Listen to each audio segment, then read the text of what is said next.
بسم اللہ الرحمن الرحیم۔ السلام علیکم ناظرین کرام، ہماری پاک فوج پاکستان میں امن قائم کرنے کے لیے کوشاں ہے۔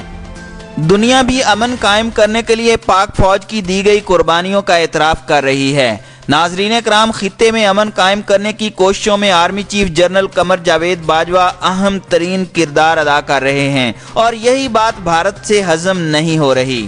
ناظرین کرام، بھارت مسلسل کنٹرول لائن پر اشتعال انگیزی کر رہا ہے، جس کا پاک فوج کی جانب سے بھرپور جواب دیا جا رہا ہے۔ ناظرین کرام، گزشتہ شب بھی بھارت نے فائرنگ کر کے ایک سپاہی کو شہید کر دیا، جس کے بعد پاک فوج نے ایسی کارروائی کی کہ بھارت کے 9 فوجی موقع پر ہی ڈھیر ہو گئے۔ یہاں تک کہ بھارتی فوج کو اپنے ساتھیوں کی لاشیں اٹھانے کے لیے پاک فوج کے سامنے سفید جھنڈا لہرانا پڑا۔ ناظرین اکرام، اس بات میں کوئی شک نہیں کہ پاک فوج دنیا کی نمبر 1 فوج ہے۔ پاک فوج کو ان کی قربانیوں کے اعتراف میں سوشل میڈیا پر خراج تحسین بھی پیش کیا جا رہا ہے۔ معروف اداکارہ وینا ملک نے اس حوالے سے ٹویٹ کرتے ہوئے کہا کہ پاک فوج تینوں رب دیاں رکھاں۔ ایک اور ٹویٹ میں وینا ملک نے کہا کہ بزدل بھارت نے پہلے ترلے کر کے ہاتھ جوڑ کر ذلیل و رسوا ہو کر ابھینندن واپس لیا، اب جہنم واصل ہوئے 9 فوجیوں کی لاشیں اٹھانے کے لیے بھیک مانگ رہا ہے۔ ان کو اجازت مت دو، ان کو اب آؤ گھس کر لے جا سکتے ہو تو لے جا کر دیکھو، کہا تھا نا انگلی مت اٹھانا، بازو توڑ کے رکھ دیں گے۔ ناظرین کرام، سوشل میڈیا پر آج شہید ہونے والے سپاہی کو بھی خراج تحسین پیش کیا جا رہا ہے۔ ناظرین کرام، D G I S P R نے سماجی رابطے کی ویب سائٹ ٹویٹر پر ٹویٹ کرتے ہوئے بتایا ہے کہ بھارت نے نوسیری اور شاہ کوٹ سیکٹرز میں بلا اشتعال فائرنگ کی ہے۔ بھارت نے جورا، شاہ کوٹ اور نوسیر سیکٹرز میں شہری آبادی کو نشانہ بنایا۔ کنٹرول لائن پر بلا اشتعال فائرنگ سے ایک سپاہی جام شہادت نوش کر گئے، جبکہ فائرنگ کے نتیجے میں 3 شہری بھی شہید ہوئے۔ بھارتی اشتعال انگیزی سے پاک بھارت کے 2 جوان جبکہ 5 شہری بھی زخمی ہوئے۔ پاکستان نے بھی بھارتی فوج کی فائرنگ کا منہ توڑ جواب دیا، جس کے نتیجے میں 9 بھارتی فوجی ہلاک ہو گئے۔ جوابی کارروائی میں بھارتی فوج کے 2 بنکرز بھی تباہ ہوئے۔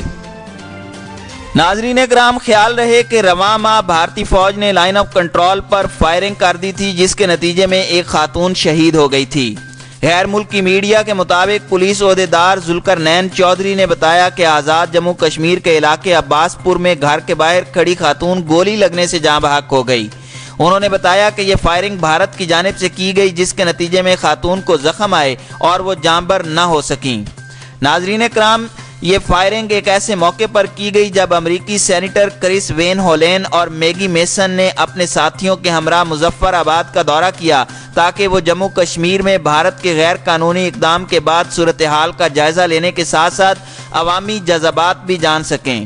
ناظرین کرام، امریکہ میں ڈیموکریٹک پارٹی کی صدارتی امیدوار الزبتھ وارین نے مقبوضہ کشمیر میں پابندیوں اور مواصلاتی نظام معطل کرنے پر تشویش کا اظہار کرتے ہوئے بھارت سے کشمیری شہریوں کے حقوق کی پاسداری یقینی بنانے کا مطالبہ کیا تھا۔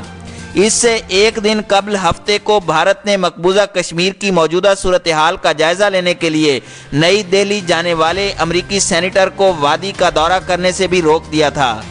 ناظرین کرام، آج ایل او سی پر ہونے والی فائرنگ کے بعد پاک فوج کے شعبہ تعلقات عامہ آئی ایس پی آر کے director general D G major general Asif Ghafoor کی جانب سے سماجی رابطے پر کیے گئے ٹویٹ میں بتایا گیا کہ بھارتی فورسز کی فائرنگ کے نتیجے میں پاک فوج کا 1 جوان جبکہ 2 دیگر زخمی ہوئے ہیں۔ آئی ایس پی آر نے مزید بتایا کہ پاک فوج نے بھارتی جارحیت کے جواب میں بھرپور کارروائی کرتے ہوئے بھارتی چیک پوسٹوں کو نشانہ بنایا، جس کے نتیجے میں 9 بھارتی فوجی ہلاک جبکہ دیگر 9 زخمی ہو گئے۔ ناظرین کرام، بیان میں مزید بتایا گیا کہ پاک فوج کی جوابی کارروائی کے باعث 2 بھارتی بنکرز بھی تباہ ہوئے۔ ناظرین کرام، D G I S P R کی جانب سے ایک اور ٹویٹ میں کہا گیا کہ بھارتی فوج کو ہمیشہ سیز فائر معاہدے کی خلاف ورزی کا بھرپور جواب ملے گا۔ پاک فوج ایل او سی پر معصوم شہریوں کی حفاظت کرے گی اور بھارتی فوج کو ناقابل تلافی نقصان پہنچایا جائے گا۔ میجر جنرل آصف غفور نے اپنے ایک اور ٹویٹ میں مزید کہا کہ پاک فوج بھارت کی جانب سے جھوٹے دعووں کا جواز پیش کرنے اور جعلی آپریشنز کی تیاریوں کو سچائی سے بے نقاب کرتی رہے گی۔ ISPR نے مزید کہا کہ پاکستان کی مؤثر کارروائی کے بعد بھارتی فوج نے سفید جھنڈا لہرا دیا۔ بھارتی فوج لاشیں اور زخمیوں کو اٹھانے کی کوشش کر رہی ہے۔